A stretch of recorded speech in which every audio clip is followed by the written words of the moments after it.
न कांग्रेस के साथ न समाजवादी पार्टी के साथ, अकेले चुनाव। आगे बढ़ते हैं, लेकिन असम में आप जानते हैं 5 राज्यों में चुनाव है। असम में इस बार 3 चरण में विधानसभा चुनाव होने हैं। बीजेपी ने इन चुनावों में 100 से ज्यादा सीटों पर जीत का लक्ष्य रखा है, लेकिन कांग्रेस ने AIUDF से गठजोड़ करके बीजेपी को चुनौती दी है। असम के लिए बीजेपी के लिए सत्ता बनाए रखना कितनी बड़ी चुनौती है, क्योंकि 5 में से 1 राज्य में है बीजेपी की सरकार। NRC CA चुनावों में कितना बड़ा मुद्दा है। NRC और CA खासकर असम को लेकर, इन सब मसलों पर असम के कैबिनेट मंत्री हेमंत बिस्वा शर्मा से जी मीडिया संवाददाता विशाल कालरा ने बात की है। असम के सबसे लोकप्रिय नेता और नॉर्थ ईस्ट में बीजेपी के सबसे बड़े रणनीतिकार हेमंत बिस्वा शर्मा इस वक्त हमारे साथ हैं। बहुत बहुत स्वागत है सर आपका। धन्यवाद। नॉर्थ ईस्ट में बीजेपी की ग्रैंड एंट्री के 5 साल पूरे हो गए हैं। अब तक यह कहा जाता रहा था कि नॉर्थ ईस्ट को उपेक्षित रखा गया, उस पर ध्यान नहीं दिया गया। तो इन 5 सालों में ऐसा क्या हुआ जो अब तक असम में नहीं हुआ था? ऐसा क्या मिला जो अब तक असम को नहीं मिला था? नहीं, पहला बात यही है कि उत्तर पूर्व को पहला बार यह महसूस हुआ कि हम भारत का अंग हैं, भारत हमारा माँ है। इसका पहले एक उत्तर पूर्व है हमारा, जब असम से प्रधानमंत्री भी रहे तब भी वो असम नहीं आता था। नरेंद्र मोदी जी असम जैसा प्रदेश में 5 साल में 40 बार आ चुका है। मोदी जी ने लोगों को ये एहसास दिलवाया कि उत्तर पूर्व ही भारत है, भारत ही उत्तर पूर्व है। ये एहसास मोदी जी ने दिलवाया लास्ट 5 साल में। जहाँ तक विकास का बात हो, राजमार्ग बने, एयरपोर्ट बने, इंटरनेट कनेक्टिविटी बने, रेलवे कनेक्टिविटी बने, मिजोरम तक रेलवे चला गया, दूर दूर तक अरुणाचल प्रदेश का सीमाओं तक नेशनल हाईवे का विकास हुआ। और साथ साथ में असम को बहु तरफ से, शायद वो फ्लड का समय हो, चाहे कोविड का समय हो, असम को भरपूर सहायता केंद्र सरकार से मिला। नागरिकता कानून एक बहुत बड़ा मुद्दा रहा है, न सिर्फ असम में बल्कि पूरे देश में। कांग्रेस कहती है कि अब बीजेपी असम में नागरिकता कानून की बात ही नहीं करती, हम आए तो CAA किसी कीमत पर नहीं होने देंगे। पहला बात, नागरिकता कानून का अभी बात करने का कोई फायदा नहीं है, इसलिए भारत का संसद ने ये कानून को गृहीत कर दिया है और ये कानून का प्रक्रिया जहाँ तक बीजेपी का सवाल है वो खत्म हो चुका है। मतलब लोकसभा में गृहीत हो चुका है, अभी इसको क्रियान्वित करना है। क्रियान्वित करने के लिए विधि चाहिए। जब भारत सरकार विधि बनाएगा तब हम लोग क्रियान्वित करवाने का काम करेगा। लेकिन जो कानून संसद में गृहीत हो गया है भारी बहुमत से, उनका बारे में दोबारा चर्चा करने का क्या महत्व है? कुछ महत्व क्या रह जाते हैं? कांग्रेस ने, मान लीजिए असम में ही उनका सरकार बना, क्या वो नागरिकता कानून जो लोकसभा में पास हुआ है, जो राज्यसभा में पास हुआ है, क्या राहुल बाबा 40 संसद से इनको क्या रिजेक्ट कर सकता है? तो असम का लोग बेवकूफ़ नहीं है। तो इसीलिए कांग्रेस ने ऐसा एक मुद्दा उठाया है जो मुद्दा अभी मुद्दा है ही नहीं। कांग्रेस 5 साल 3 साल बैकवर्ड चल रहा है और हम 3 साल आगे चलने का कोशिश कर रहा हूँ। NRC की फाइनल लिस्ट आने के बाद एक सवाल उठने लगा कि जो 19 लाख लोग इस लिस्ट से बाहर हैं, क्या उन्हें डरने की जरूरत है? नहीं, जरूर डरने का जरूरत है। जो हिंदू है उनको डरने का जरूरत नहीं है, इसलिए CA है। लेकिन बाकी जो लोग हैं उनको तो कानून का प्रक्रिया से जाना पड़ेगा। उनको कानून नोटिस करेगा, उनको जवाब देना पड़ेगा, उनको दोबारा सुनवाई होगा, सुनवाई में उनको नागरिकता का सीट करना होगा। ये तो प्रोसेस है। इसी के आधार पर कांग्रेस कह रही है कि बीजेपी ध्रुवीकरण की कोशिश कर रही है, हिंदू मुसलमान वाली राजनीति कर रही है। देश में तो हिंदू मुसलमान है ही, 2 रिलीजन तो है ही। देश में तो हिंदू क्रिश्चियन बुद्धिस्ट रिलीजन तो है ही। इसको अब ध्रुवीकरण कैसा है? भारत में तो ऐसा एक रिलीजन नहीं है कि सब लोग ह्यूमैनिटी लिखेगा। भारत में तो कोई लोग हिंदू लिखता है, कोई मुसलमान लिखता है। तो ये तो है ही, हम दो धर्म तो है ही। इसमें क्या बराबर हो गया? आपके सारे विरोधी इस बार एक हो गए हैं, कांग्रेस, बदरुद्दीन अजमल, लेफ्ट, यानी कि आपका विरोधी वोट इस बार बंटने वाला नहीं है। जब कोई पार्टी स्ट्रांग होता है तब उनका विरोधी एकत्रित होता है। पहले कौन पार्टी पावर में आएगा, इसको अगर आप जांच करना चाहते हैं, पहले मालूम करिए कि उनका दुश्मन एकत्रित हुआ है कि नहीं। अगर दुश्मन एकत्रित हुआ है मतलब सामने जो है वो बलवान है, ताकतवान है।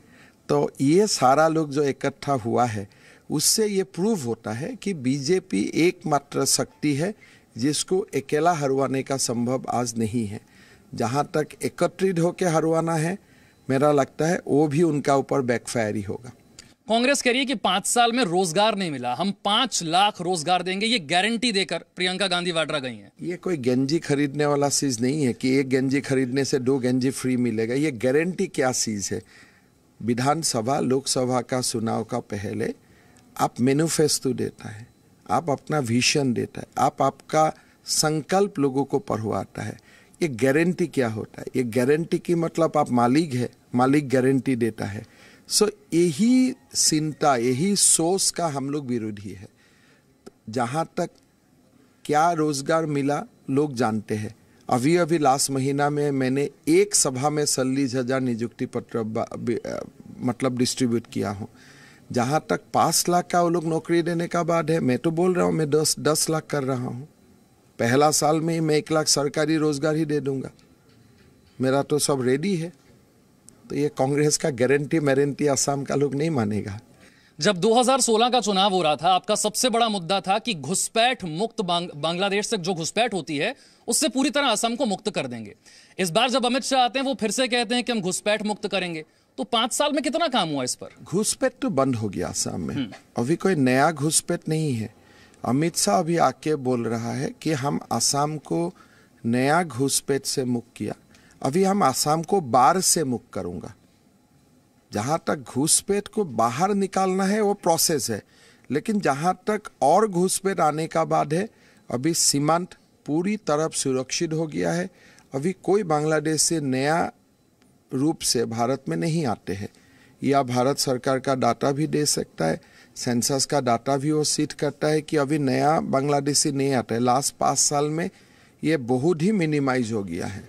लेकिन जो पहले घुस चुका है उनको बाहर करने के लिए एक प्रक्रिया सही है और लोगों का मानव अधिकार होता है। सुप्रीम कोर्ट जाना है, हाई कोर्ट जाना है, उनको पूरा कानूनन सुरक्षा मिलना चाहिए। तो वो प्रोसेस में है। 19 लाख लोगों का एक प्रोसेस चल रहा है। असम के विकास में बाढ़ सबसे बड़ा रोड़ा है। वो बाढ़ से होने वाला नुकसान और बर्बादी कैसे कम से कम हो सकती है, इसका क्या प्लान है? ने पहला बार भारत का गृह मंत्री हो, भारत सरकार हो, पहला बार लोगों का बीच में आके बोल रहा है 70 साल का बाद कि असम को हम बाढ़ से मुक्त करवाएगा। और गृह मंत्री जी ने इसका बारे में विश्लेषण भी किया है कि सैटेलाइट से इमेज लिया गया हुआ है। बाढ़ का समय में तालाब तक पानी लेके जाके सरप्लस वाटर को इरिगेशन या ड्रिंकिंग वाटर में यूज़ किया जाएगा और उसके लिए मल्टीपर्पज़ स्कीम बनाने का काम अभी शुरू हो चुका है। अमित शाह जी बार बार असम में आके बोल रहा है कि हम अभी असम को बाढ़ मुक्त करना है 5 साल में। यही सबसे बड़ा हमारा संकल्प है। असम के चाय बागान लाखों लोगों को रोजगार देते हैं। उनका वेतन कैसे बढ़े, उनकी दैनिक मजदूरी कैसी बढ़े, बहुत बड़ा एक मुद्दा था। आपने भी वादा किया था, वो वादा अब तक पूरा नहीं हो पाया। हो गया है पूरा वादा। 2014 में वेतन 96 रुपीस था, अभी 217 हो गया। जब मोदी जी प्रधानमंत्री बने या कांग्रेस का सरकार हुआ करता था, उस समय वेतन 96 रुपीस हुआ करता था। अभी वेतन 217 रुपीस और काइंस मिला के जो फ्री रेशन मिलता है, चावल मिलता है, मिल के लगभग 350 रुपया हो चुका है। तो बागान का लोग तो खुश है। कोरोना और लॉकडाउन में बहुत लोगों की नौकरी चली गई, रोजगार चला गया। आत्मनिर्भर असम के लिए क्या प्लान है आपके पास? असम में हम लोग ठीक से कोविड को मैनेज किया। GST हमारा बराबर 12 से 14% ग्रोथ में रहा। सरकारी कर्मचारी को हर महीना तनख्वाह मिला और इकोनॉमी में कोई लॉस, बहुत बड़ा लॉस हमने रिकॉर्ड नहीं किया है। जो थोड़ा लॉस हुआ था उनको भी प्रधानमंत्री जी का आत्मनिर्भरशील भारत से काफ़ी बैंक से लोन और सरकार से फ़ायदा मिल चुका है। असम का इकोनॉमी ठीक है, दुरुस्त है, कम्प्लीटली हेल्थी है और इस साल हमारा खर्चा लगभग 1 लाख करोड़ तक पहुंच जाएगा, जो लास्ट ईयर 80,000 करोड़ था।